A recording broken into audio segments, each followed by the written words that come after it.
Science et astuce. Les années 50 ont sonné le début de l'intelligence artificielle. On constate deux modèles, le modèle cognitiviste et le modèle connexionniste. Tous deux vont connaître leur heure de gloire, mais pas en même temps. Commençons par le modèle cognitiviste. Pour faire court, c'est implémenter du raisonnement humain de très haut niveau dans une machine. On fournit à l'IA des règles de raisonnement et l'IA, elle les applique. C'est sur ces modèles qu'ont été conçus les bien nommés systèmes experts, car on entend par là qu'ils sont capables de reproduire le raisonnement d'un expert. Ces modèles qui ont connu un franc succès, de l'ambition et des moyens, rien ne semble impossible. Mais il y a un hic. Ces systèmes ont été confrontés à une explosion du nombre de règles. Et dès qu'on en atteint la centaine, c'est la zone critique. En face de problèmes complexes, l'intelligence artificielle nécessite beaucoup trop d'opérateurs hautement qualifiés pour les faire fonctionner et assurer leur maintenance. Résultat, dans les années 80, on sonne l'hiver de l'intelligence artificielle. En bref, le résultat étant finalement très limité par rapport aux promesses qu'ils avaient suscitées, c'est la fin des financements soutenant leur développement. Heureusement, voici que le modèle connexionniste arrive. Pour prendre le relais, apparu aussi dans les années 50, il repose sur un autre principe.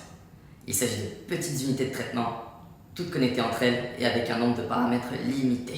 C'est une phase d'entraînement où on va leur présenter de nombreux exemples d'un problème dont on connaît le résultat, en général une classification, et pendant laquelle chaque unité va ajouter ses paramètres internes.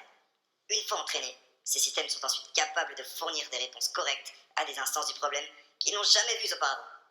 Mais la puissance de calcul des machines de l'époque n'était pas suffisante pour fournir des applications non triviales, et la recherche dans ce domaine fut quasiment abandonnée. Cependant, au début des années 2000, les machines sont devenues assez puissantes et les algorithmes d'apprentissage assez perfectionnés pour produire des résultats prometteurs.